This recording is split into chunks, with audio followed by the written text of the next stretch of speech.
yang bukan dosensi. Oke, pembelajaran IPA berbasis ethnoscience. Saya akan mulai dengan topik itu. Oke. Nah, tujuannya apa? Anda harus belajar tentang pembelajaran IPA berbasis ethnoscience. Siapa yang tahu mungkin sudah pernah mendengar apa itu ethnoscience? Kalau pembelajaran IPA tahu ya. Kenapa mahasiswa PGSD harus belajar IPA? Sebagai bekal untuk namanya siapa?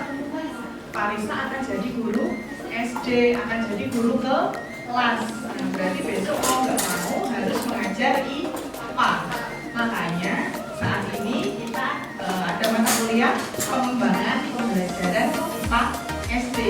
Untuk umur yang lain juga ada IPS, matematika, bahasa, dan SUA.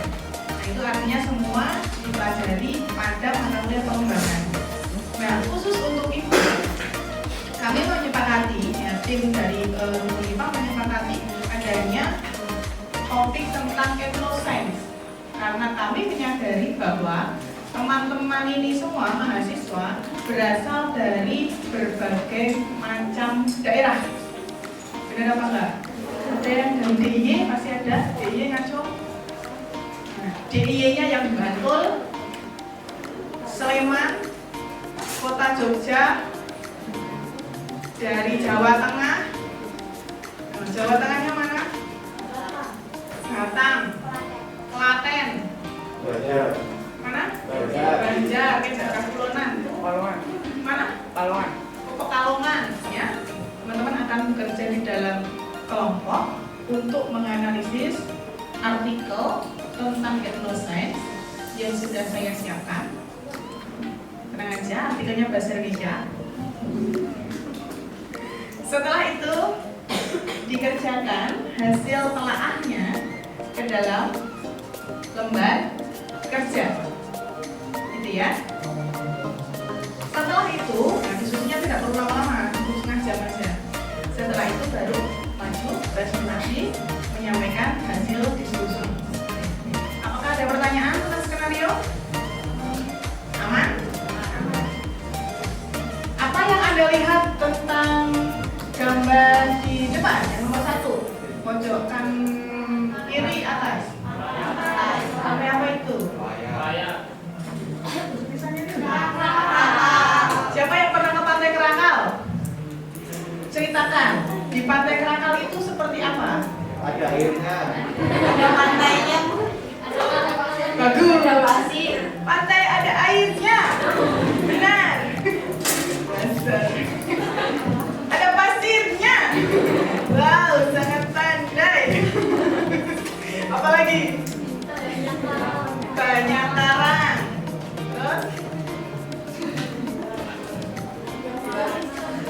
Banyak penjual makan. Nah, ada tukang parkir. Aduh, yang membedakan Pantai Krakal. Ini kita lagi ngomongin IPA nih ceritanya nih. Ingat ya, pelajarannya IPA ya, bukan PPKN, oke? Yuk dianalisis. Pantai Krakal. Dilihat dari sumber daya alamnya, yang membedakan dia dengan pantai lain adalah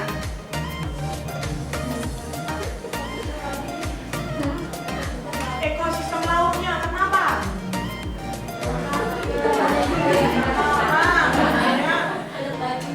Banyak batu, terus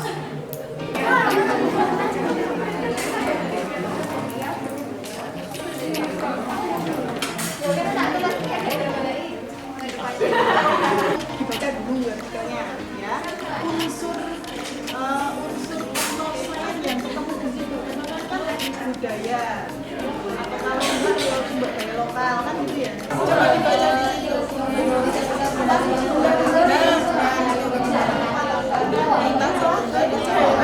Cara membuat sosial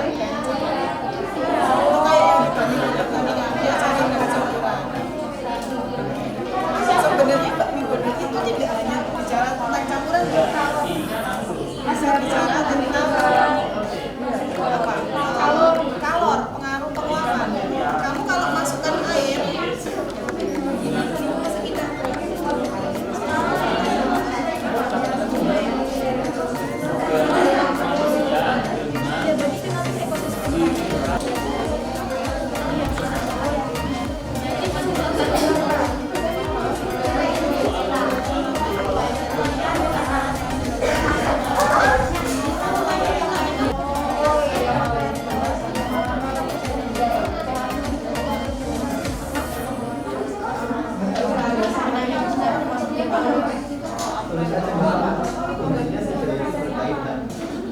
Untuk unsur-unsur etnosains yang berada pada artikel ini, itu yang pertama ada pembuatan tape.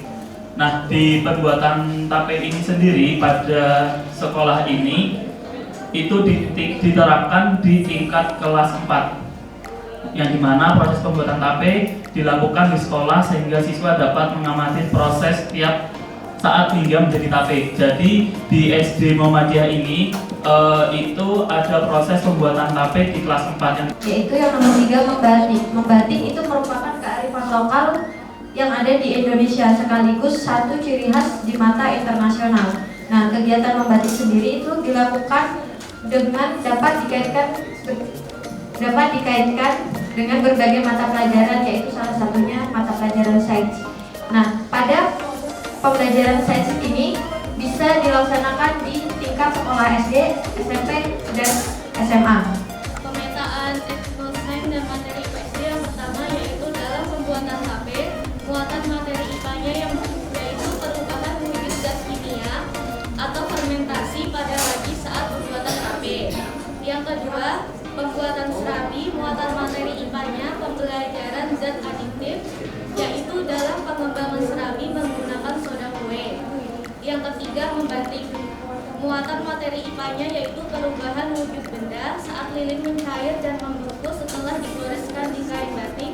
Kemudian mengalami perubahan kimia dan juga fisika.